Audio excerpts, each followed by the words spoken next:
On this episode of the Naturist Living Show, we discuss aging clubs and an interview with Stina Sieg, who's traveling across North America.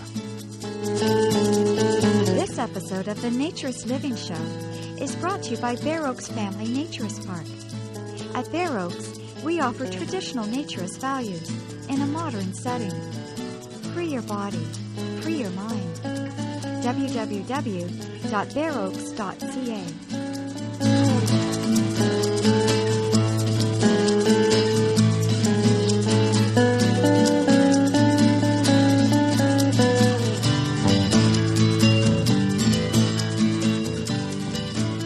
Welcome again, loyal listeners, to the Naturist Living Show. My name is Stéphane Deschênes. I'm your host for this episode, and I'm also the owner of Bear Oaks Family Naturist Park. On August 21st, 2009, Glen Echo Family Nudist Park sent a letter to its members informing them that after 54 years of operation, they would be closed on October 1st. They apparently sold the property to an individual who's turning it into a private residence. Whatever the future of that property, the sad news is a naturist club is disappearing from the Ontario landscape. So many people contacted me by email, by phone, or just talked to me and thought because Glen Echo is the closest club to Bear Oaks Family Naturist Park, they're only about 30 kilometers or 30 minutes away, that I'd be happy because I'd have less competition and certainly there'd be a whole influx of Glen Echo members looking for a new place to be. But I'm actually quite sad. I'm quite sad because, first of all, Glen Echo was a park that I belonged to for many years. My children, when they were younger, spent a lot of time there. I'm also sad for all the people who have been members forever, people who have raised their children there, their grandchildren, people who were born and raised on the property. It's like losing the family estate, the family compound, the family cottage. 54 years is a long time, and several generations have passed through there. But I'm also sad because I think that more clubs is better for the naturist scene than less clubs. In the Toronto area, based on a survey that the Federation of Canadian Naturists did in 1999, there's 400 to maybe 500,000 people who are interested in naturism. And yet if you add up all the clubs together, you'd only get to maybe 5,000-6,000 members at most, and that's probably on the high side. I think there's a lot of people out there that are interested in naturism, and don't belong and don't visit clubs. And having one less club isn't going to help. Most clubs are, certainly for campsites, are pretty full. I've always said, if there was only one golf course in the Toronto area, there probably wouldn't be a lot of golfers. And it's the same thing with naturism. The more clubs, the better. In fact, I'm working with the remaining 3 clubs in the Toronto area to do some combined advertising, because I think we all recognize that we're not competing with each other.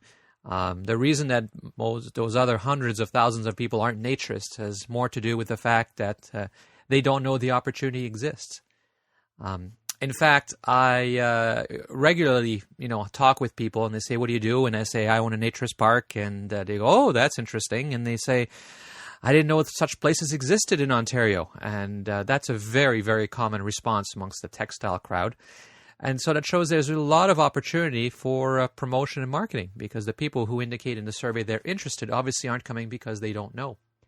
But I think Glen Echo was actually failing. They had fewer and fewer members, which is why the owners, Eddie and Mary Todorowski, were forced to sell. I assume they were forced to sell. I don't know their circumstance as to why they decided to sell, but I know that the membership there was dropping steadily. And it's an example of, naturism is not dropping. Glen Echo was experiencing a drop in members because they hadn't kept with the times. People were camping at Glen Echo in sites without electricity, without running water. That was fine in the 60s. People were willing to rough it when they were camping like that. They would spend whole summers that way. Don't get me wrong, there was water available in the washrooms and the bathhouse and showers and all that.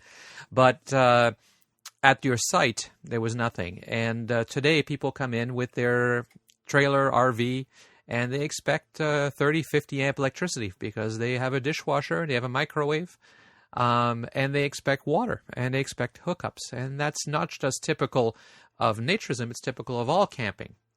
plus other amenities, internet available, activities, events. And sadly, these were all things that Glen Echo and other clubs that seem to be having a hard time attracting members have difficulty getting to, or they're not good at marketing themselves anymore. Maybe the membership base has aged, or maybe they spent too many years with a very healthy membership and they weren't really interested in any further growth because they thought they were fairly full. And so they stopped marketing, they stopped improving. But eventually, sadly, some of those members die off. And you end up with a population of generally elderly naturists, which when young people come, find the place a little too dull, sedate, and a bit like a retirement home. And this is the problem with a lot of clubs. It's not because naturism is having trouble attracting members. There are many clubs that are growing and are very healthy. We have absolutely no problems attracting new young families at Bare Oaks. Our marketing is bring them in all the time. And most of our growth has been with people who've never visited a club before because they weren't aware any existed. Or if they've been to clubs, they weren't happy with what they found, but they like it here. So it is sad, though, to lose another club. I would have preferred to see somebody else take over Glen Echo and work with the rest of us in promoting naturism in the Toronto area. We would have all been ahead if that had happened. And we're also losing what was the oldest club in Ontario. Glen Echo started in 1955.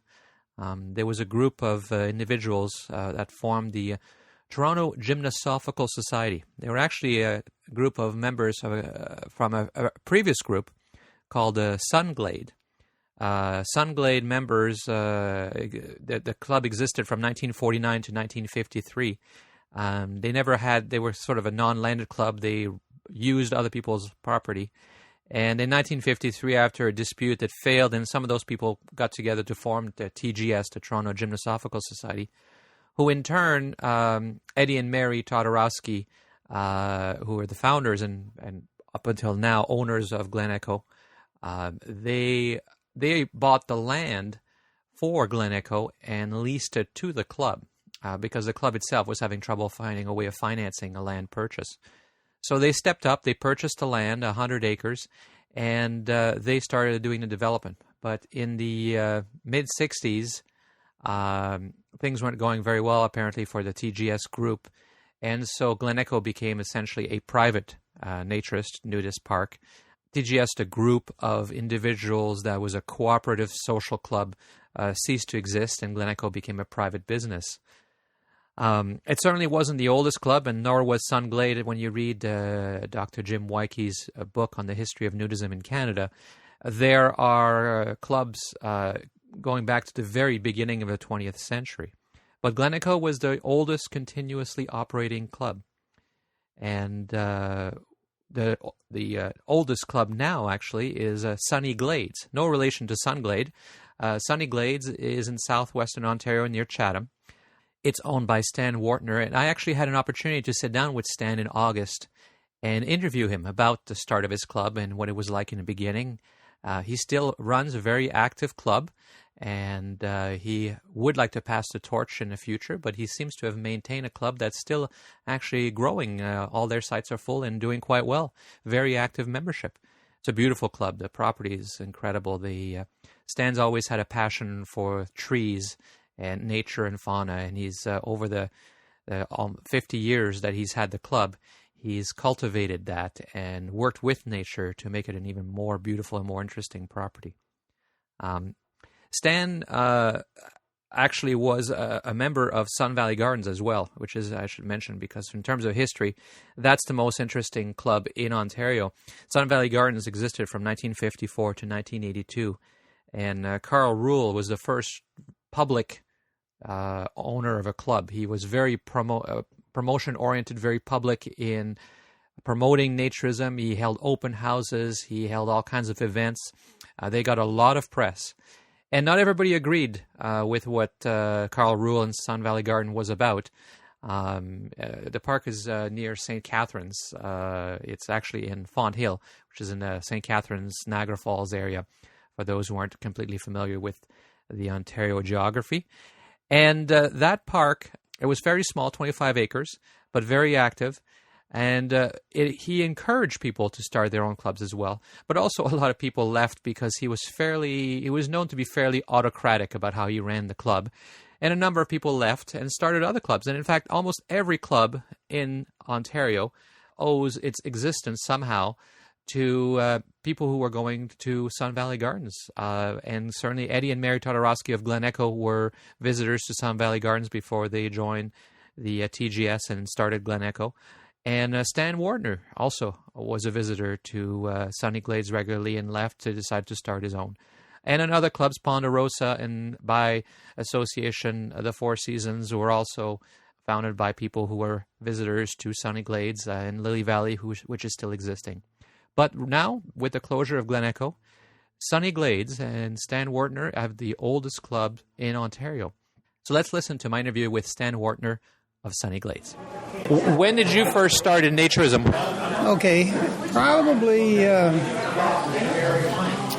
I would say 1954 or something like that. I had a 53 Ford, and I wrote a letter to Carl, but at that time, what letters were going out to British Columbia, and it was Mildred Harris, and I forget her husband's name. Ray Connett. And then they forwarded my letter to Carl. And so my wife and I went up to see what it was about. And it was pretty primitive. I mean, it was primitive in the sense that he had some trails on that greasy clay, and he had to put sand on them so you wouldn't slip in wet weather. And he had a shower, 4 poles, and the poles were fresh cut, and they were still growing leaves on them, and this was his shower. But to us, it was a new experience, and I was more or less familiar with the principles of nudism or nudity in a social environment. And so we went up, and we enjoyed ourselves, and then we went back up the following years for a short vacation, mini vacation. And then from there on, Carl was the type of person that was trying to encourage a lot of people who visited there, if they were remote or not close to him, to start their own nudist parks. So he encouraged a number of people to make this attempt. In hindsight, a lot of the attempts ended up as failures, only because probably they were undercapitalized.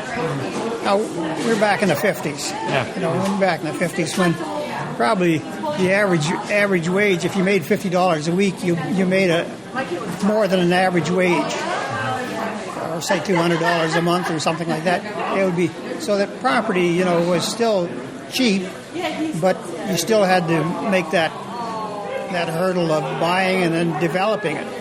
And a lot of the people who bought property weren't funded well enough to expand. So there were a lot of attempts, a number of attempts actually, and the successful ones, Eddie and Mary at Glen Echo, or TGS as they called it, they were the ones that were successful. And we bought our property in '59, and I don't say we were successful, but we're still here. Now, what drove you to do that? Why did you decide you wanted to start your club? Well, I wasn't so interested in a club within a club frame of mind. Never had that in mind. I was always interested in conservation and a whole lot of other side things. And this property, as it turned out, and I looked at other properties in the general area.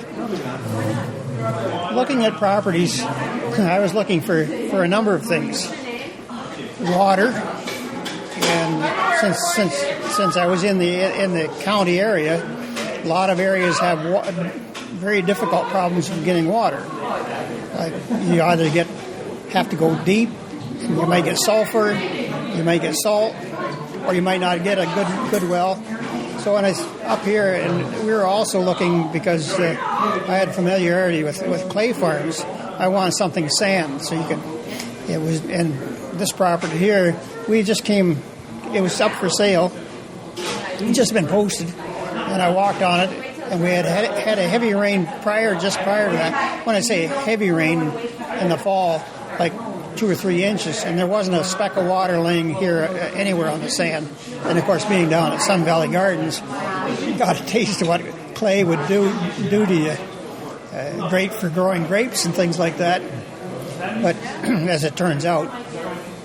But here it was sand, so this is why I settled here.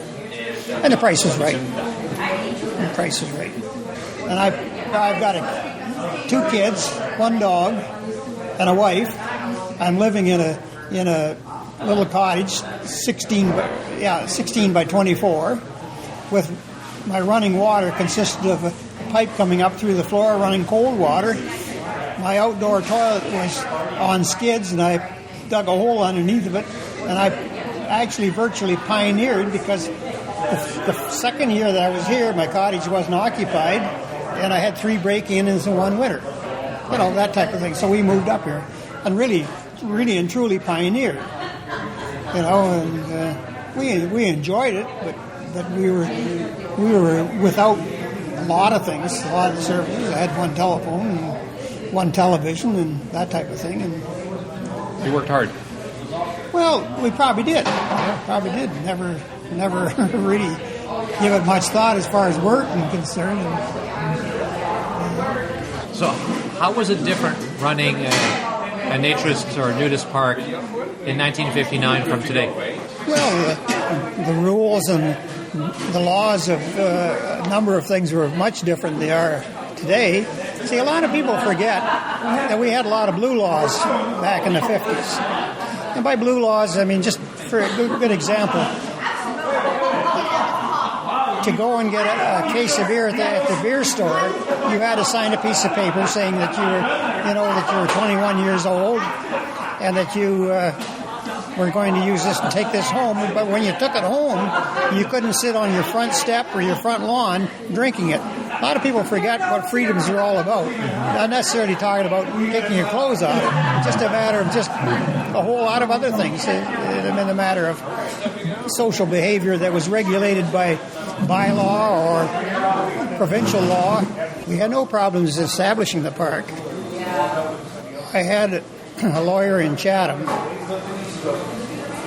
go through the statutes to see what the Canadian law had to say about nudity in public or private, and its consequences. So he researched it, and there was nothing that said, there were a lot of things that said if you were an exhibitionist or in view from public property, then you could be charged, but not on private property.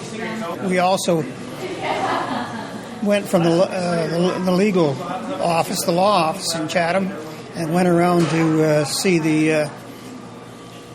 he was a district inspector of the OPP headquarters that was number 1 headquarters, and that dealt with Essex and Kent County. Had audience with him and told him who we were, what we were going to do, and he said they wouldn't have any problem with anybody from their side of the force.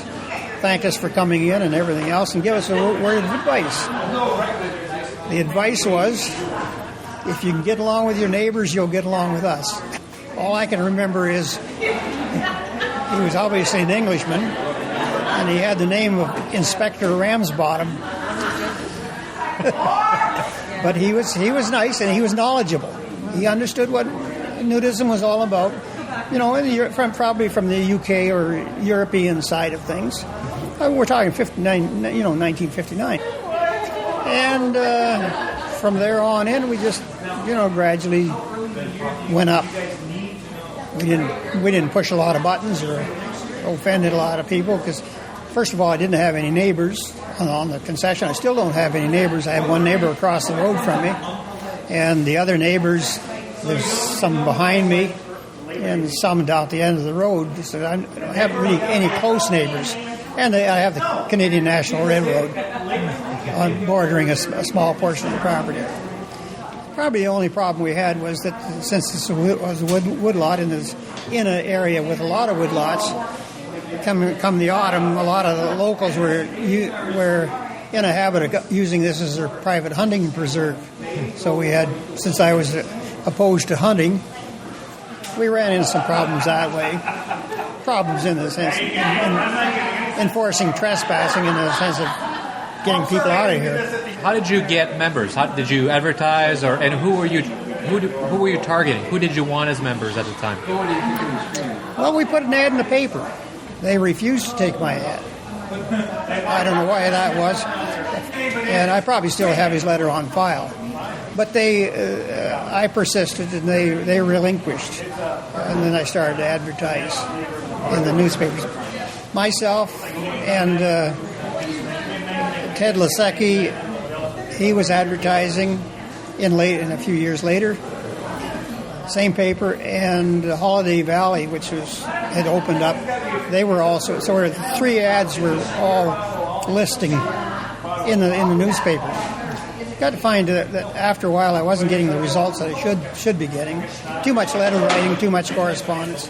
And I had a listing in some of the nudist magazines from the United States, Mervyn Mounts' publications, just a listing. And so I was getting inquiries from Detroit, Michigan area. Were you like some of the clubs that you only took married people at the time, or? No, I didn't have that policy at all. I had a different approach. I was taking things from invite them out, and they looked like they could pass the test, give everybody a fair chance. And some people never, they say they were coming out and never did. And there was a number of situations that afterwards, looking back, I questioned the motives of the people that I actually was getting inquiries from. They a lot of them held their light under the proverbial bushel basket. To give you some idea how sensitive some people were, I had some people from the United States driving great big Cadillacs and things like that, and they'd park their car and cover their license plates. That's it's one of the things that you kind of wonder, whether their positions were in jeopardy. We had some members here too that didn't wanted total anonymity, just absolutely total anonymity. And I think there's still a twinge of that. That here they'll go, people will come in, or they don't come in. They might live in Chatham, and they'll go to Four Seasons, or they'll go to the United States someplace, or down in Florida, and they never come here, simply because they're either business people, and they think it's too close to home. And what if somebody sees them that knows them? We didn't proselytize in a sense. Every place we went to, we did say, hey, we own the nudist park or anything else. If they're subject enough, what do you do for a living, or what do you do? We were candid about what we did, and never had any side effects that we're aware of. The people who are in business in the community, we patronized, and some people in the community that were in the business that took advantage of some of our members. In other words, doing some electrical work or selling them something, and because they were coming from here, they thought they could charge them whatever they wanted. Well, we got that straightened around real quick. You were telling me you had some problems with some people that almost brought your club down in the beginning. Oh, yeah, that's true. That's true.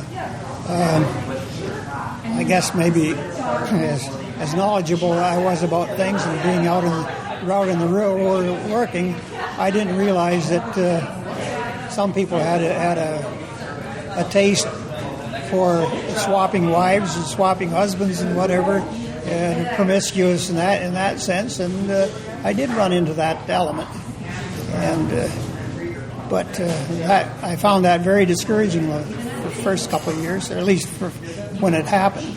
These were married couples and church-going professional people, engineers and school teachers and all that kind of, in that.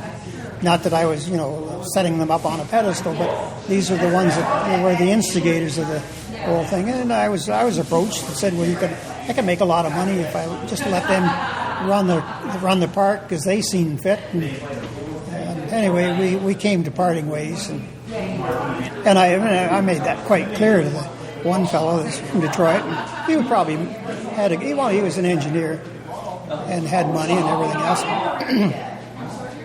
And I said, why didn't you buy your own property? Well, the answer was, well, we don't want to own property. We just want somebody else to run it.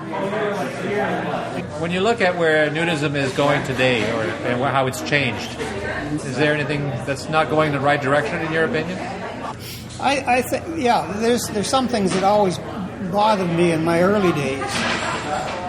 We could have gotten beaches along Lake Erie. There are all kinds of beaches.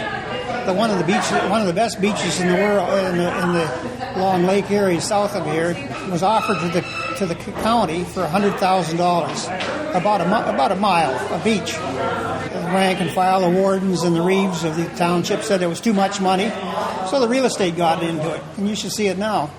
It's a mess. It's a mess. Beautiful, pristine beach. My wife was on council too. She was on municipal council, township council, but township council because we were a small township at that time. We had a reeve and no deputy reeve. So the reeve he sat on council in various functions. So the council members themselves divvied up their various committees they want to sit on. And Pearl at that time, she sat on Lower Thames Conservation Authority, and she had already made it, and she was quoted in the papers because she was asking if council would, approve a nude beach. And it's got a lot of publicity, and a lot of favorable comment, but nothing came out of it. Nothing came out of it. It was one of those unfortunate things. I think we missed the boat then because the Attorney General at the time was agreeable. The Attorney General at the time, and I can't remember who he was. It wasn't Roy Mercury, but somewhat maybe just prior to that. And they could have stamped nudism out, but they were agreeable. That's why why Carl Rule and a whole lot of other people were able to start. Since we're talking about history, I thought I'd play a song that I found on the Internet Archive at archive.org. It's a very interesting repository where people put up things that are public domain and a lot of it very old. This song is by a gentleman named Billy Mitchell. It's called The Bumble Bee Invaded a Nudist Colony. It's a 1920s comedy song, and it comes from a 78 RPM record that somebody has converted into an audio files. So here is the song, The Bumble Bee Invaded a Nudist Colony by Billy Mitchell. Did you ever hear the story about the bumblebee who gave a cocktail party for his family? And when he got as high as he could be, he invaded a nudist colony. Buzz, buzz, buzz, oh my, oh me. Buzz, buzz, buzz, oh golly gee. Buzz, buzz, buzz, oh what a spree. Oh, when the bumblebee invaded the nudist colony. Now, Sister Jenny, wearing just her birthday suit, was strutting around the colony acting like she was cute. She plainly thought she was just about it until that bumblebee stung her on a big fat buzz, buzz, buzz, oh my, oh me. Buzz, buzz, buzz, oh golly gee. Buzz, buzz, buzz, it was an awful spree when the bumblebee invaded the nudist Colony.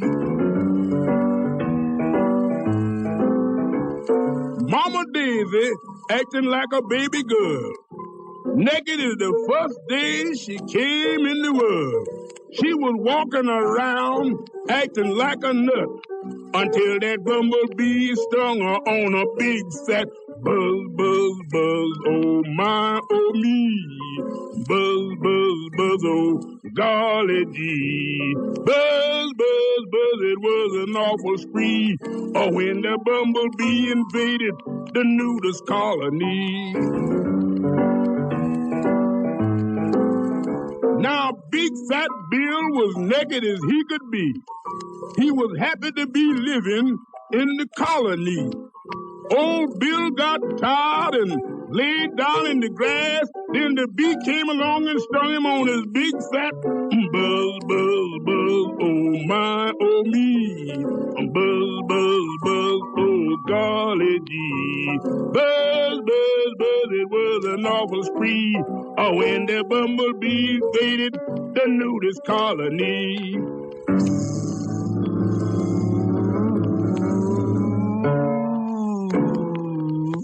Bop. At the beginning of August 2009, and by the way, if you wonder why I always add the year when I mention a date, it's because you may be listening to this podcast right when it comes out. And many of our subscribers eagerly await each episode, so they listen to it right away. But because it sits on the internet for potentially forever, I have to keep in mind that some people may be listening to this years after I originally recorded it, which is why I say August 2009 as opposed to saying the beginning of August. So anyway, back to my story. At the beginning of August 2009, we had a really interesting old trailer pull-in with a young woman, and she came in and registered in the office. She'd made a reservation, and I was kind of intrigued, so we were chatting, and her name is Stina Sieg, and she's coming from California, and she is traveling around North America. Her objective is to spend a year just traveling and camping in her old trailer and discovering North America. And her very first stop was Bear Oaks Family Naturist Park. And I was really intrigued with that. And I said, so are you a California naturist? Of course, lots of people in California are naturists with all the clothing optional beaches and the weather there. But no. She once when she was about 9, she had visited a naturist park. She had some faint memories of that. But mostly she was here, and this was really her first experience, and she dove right into it, and she was very comfortable, and she thought it would be an interesting start to her trip. And so what follows is my discussion with Stina Sieg. My name is Stina Sieg, and I'm 26, and I'm a freelance writer and photographer. I've been working in newspapers and magazines for the last 5 years, and I'm currently freelance, and I am traveling around Canada and the U.S. in a 1969 Bolzero trailer, and I'm just going to be out for a year, and I'm going to see what happens. Hopefully I'll be able to support myself through my writing and photography, but my main goal is to have some sort of venture that leaves me different on the other side. So what inspired you? How did you get started with this idea? How did you create this project? Well, there's a couple of answers to that question. One of them is that when I was little, my family traveled in a 1967 school bus for a couple of years. And so that sort of set the precedent for this, this trip even being something that would come to my mind. And I kind of wanted, those are really precious memories for me. So I kind of wanted to recapture that sense of exploration. But also, when I graduated college, I was dating someone, a Canadian actually, who my dad did not really appreciate. And so his idea was, instead of me going back to the East Coast and marrying this person, maybe I should just go travel around in a trailer. And at that point, I wasn't going to do it because the idea scared me too much. But now, after 3 years of living on my own, I think it's kind of finally time to do something that's sort of out there. Now, you're not a naturist, but your very first stop on this adventure is in Bear Oaks Family Naturist Park. Why is that? Well, I don't know if I'm a naturist or not yet. That's because I went to naturist parks when I was little, and when we were on that trip, I spoke about it. And so I wanted to see if I wanted to get back into it. And as a writer and as a photographer, the easiest way for me to understand a group of people is to be there in a way where I'm writing about people. Like that to me is something that gives me an opportunity to see where people are coming from and hear their stories that I wouldn't if I wasn't sort of on a writing mission. So when you were young, how young were you when you were last in a naturist park, and whereabouts was it? Well, we started when I was about 9, and then we ended when I was about 11. So I'd say probably the most recent one was somewhere in the south, probably when I was 11, 10. And what are your memories of that? Oh, they're really fun. They're really upbeat. I mean, I didn't think anything bad about it. My parents are pretty out there anyway, and we never wore bathing suits. We always had hot tubs, and we never wore bathing suits and hot tubs, so it just seemed like a natural extension of that. So you got here 2 days ago, and you took your clothes off. Tell me about that experience. How did it go? How did it feel? How hard was it to do?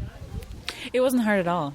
I was really pressed for time because we were going to this beach outside of Toronto on this island, and so and the bus was leaving really soon, so I had to just strip down really fast and run to the bus. So it didn't give me a chance to actually worry about it, and that was fine. Like once I did it, I mean, there was about a 30-second adjustment period, and then that was it. And living 3 days like this, what's been your impression, your feelings? I've been really amazed at the community that's here. That's been the biggest. That's the biggest. That is what has left the biggest impression upon me. I come from a family of fairly individual, solitary folks. We don't do a lot of things like with our neighbors or with clubs. So this is sort of new. And I'm really, as a single person, I'm really enjoying it. So I that's been the biggest thing. I've met some people who are really friendly and really nice. And I really love that. And whether I will continue this or not, I think would be very dependent on people I meet later on down the road. Like, I wouldn't want to be at a naturist park if the people weren't really welcoming. But if they were, I think that it would feel really nice. It's interesting that the biggest impact hasn't been the nudity, which is, until you try it, of course. We always say that the nudity is, you get used to it very quickly and it's not a big deal. But the question is, do you think that the nudity impacted your experience in terms of the people? Do you think it would be different if everybody here was clothed than if it was a traditional textile park? Oh, definitely. Well, I mean, also, I'm coming from a different culture where I'm not sure coming from the Western United States, the difference between a textile campground there and a textile campground here would be. But there, you go to a campground, everyone is very much on their own. They're with their big group of their family or their friends, and everyone's, probably friendly and drinking. Oh, okay. Everyone's, drinking beer or whatever they're doing, but it's all very friendly, but it's all very insular. So I think that if I was so I don't really know the difference, but if I were here in Canada at a textile campground, we wouldn't all already have one thing in common. And so I think that because we do, it's like everyone's really open to talking. And also because I have this, like I'm writing this story, people are friendly and open to letting me hear their story, So I think there's definitely a difference with the nudity. I think that it takes away one barrier, and the fact that I'm here, if I was here as a clothed journalist, I think that it'd be terrible. So for me, this is like an experiment, but it's also a chance to, I don't know, experience something that I really want to, and I don't think I would. I would feel maybe a little bit uncomfortable if I wasn't writing a story, just because sometimes you need a feeling of permission somehow to enter into something new. Mm-hmm. So you talked about the bus, and as you alluded, you were nude on the bus, as everyone else was, to go down to a clothing optional beach called Hanlon's Point in Toronto. Was there a difference between that experience there and the experience here? Well, big time. I mean, that was the first thing I did. So that was really... That was still a little... I was nervous, not on a naked level, but on a social level, just because I didn't know anybody. I also got a really gnarly sunburn there, so that sort of colored the experience a little bit for me. But there was a whole bunch of people there who weren't in the group. Like, it was a big beach, so you have all the different kinds of folks, and you have some people who I think were Italian, wearing little, like, string bikini bottoms and stuff like that. And here, everyone's definitely more on the same page. Like, definitely families, definitely couples, or definitely, you know, some single folks who are just here with really pure intentions. And at the beach, you didn't really know in the same way. So I didn't feel a sense of community on the beach as I do here. It's much more palpable here. Now, at 26, you have nearly 3 decades of socialization in you. And no matter how open-minded your parents are, you live in a world where your body's a bad thing, particularly as a woman. You know, you're supposed to hide it. If you expose it, you're somehow promiscuous, perhaps. Certain parts of your body are supposed to be only for sex and hidden from everyone. Did you find shedding that? Did you have any of those feelings, thoughts? Did you have any reactions? Were you soul-searching a little bit?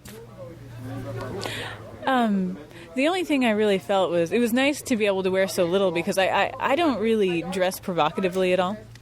But I have had a push from my parents, one parent in particular, but I won't, throw them under the bus, but of dressing in a way so that it doesn't accentuate the parts of your body that are like chubby. Like if you wear like a sleeveless T-shirt that's kind of showing off your arms, like, do you really want to do that? And it's not like, that's not a sexual thing. That's just like maybe that looks unflattering, And here, that is totally gone. And that's the biggest freedom for me, is that there's no question about being unflattering. Like, your body just is as it is, and there's no cut or tailoring of clothing that's going to, change that. You just get to be, which is beautiful. So it sounds like it was fairly easy for you. And so my question is, were you surprised how easy it was? As you were driving here, you spent a few days driving, knowing where you were coming. What were you thinking? What were you expecting?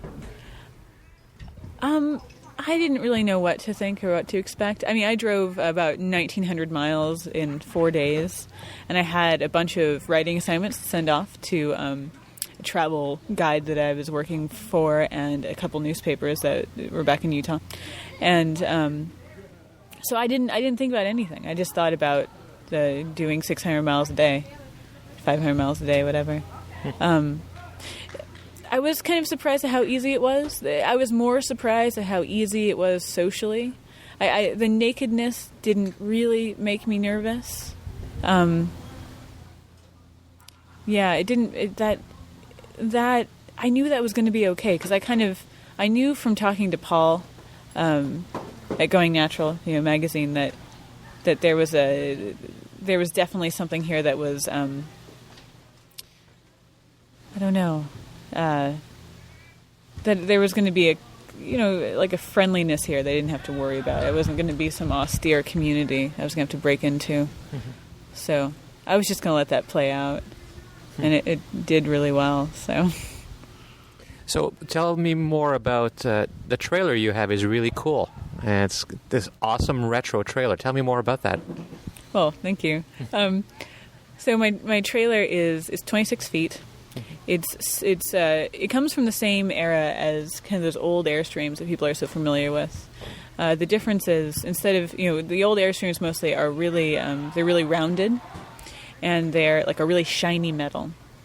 Mine is aluminum as well, but it's like it has a dull sheen that it was built, and that's the kind of metal it is. And it also has gold running stripes down each side, and it's square. It's like squared off, kind of like a boxcar instead of round, which is actually cool because it gives you more headroom. And I lived in it for a year and a half in New Mexico, 6 months in Portland, Oregon, and It's really comfortable, but it has hardly any insulation, so it forces me to live a semi-naturist life anyway, because I have to go with the weather. Yeah, I like the old lamps, the lamps with lampshades you have in it and everything. It has a real kind of feel of what year is it? 1967, you said? 69. 1969 trailer.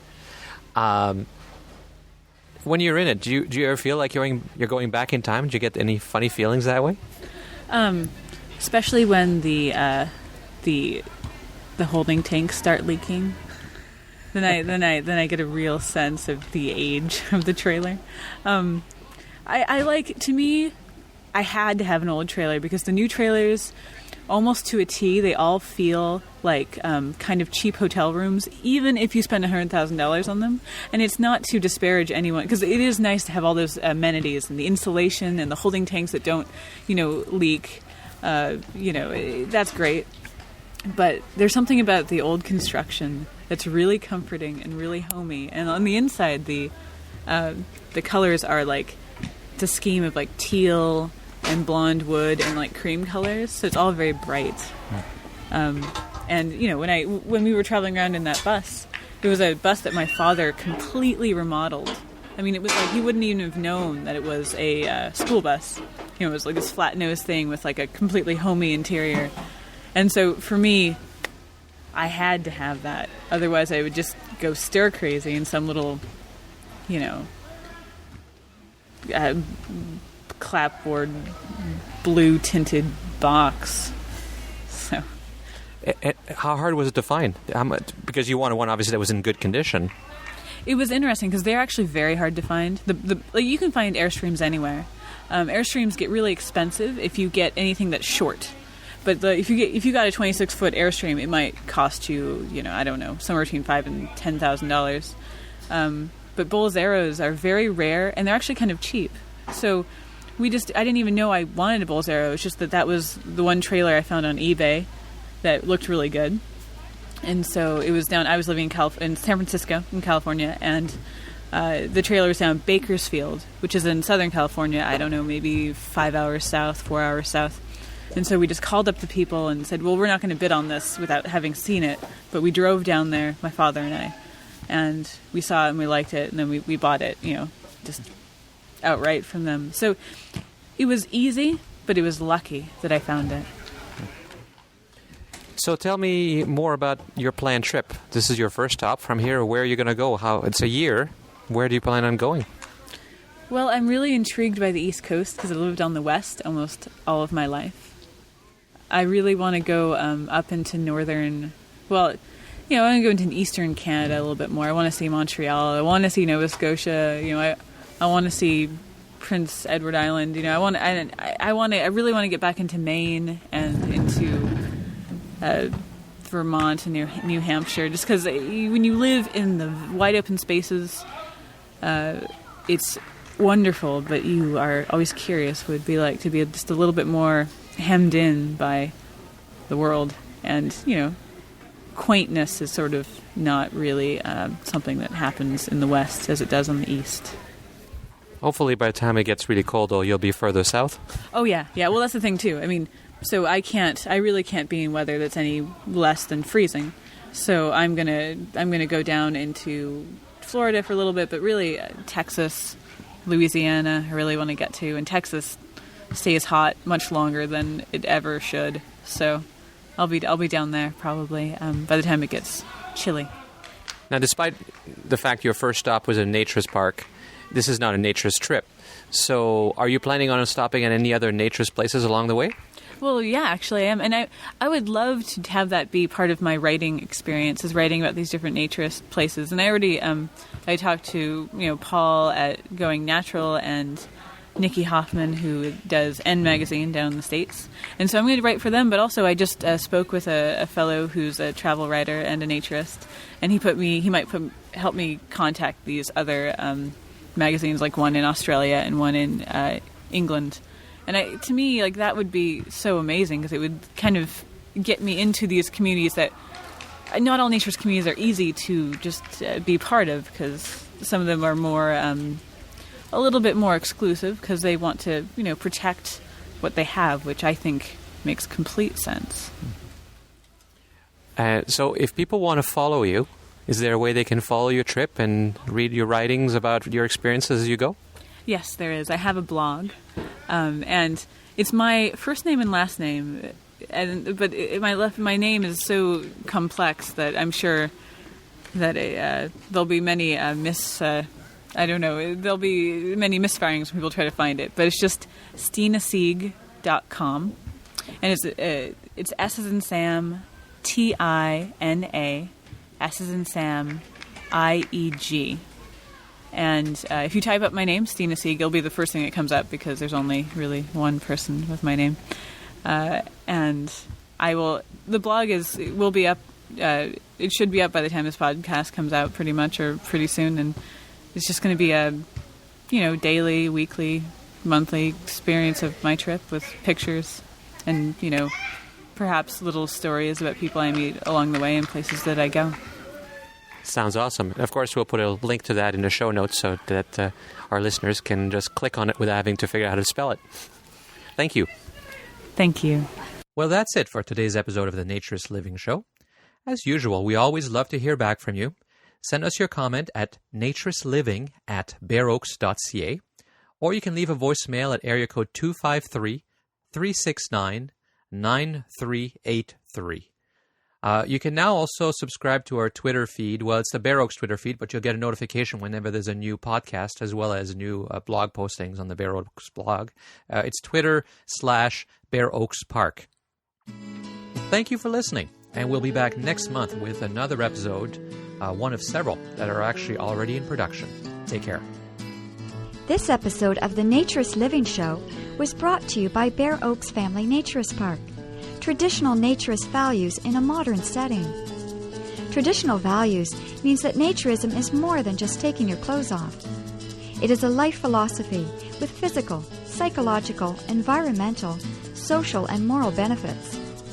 Bare Oaks Family Naturist Park strives to promote those naturist values in a modern setting that provides the amenities and services that our members and visitors expect. Free your body, free your mind. Learn more at www.bareoaks.ca.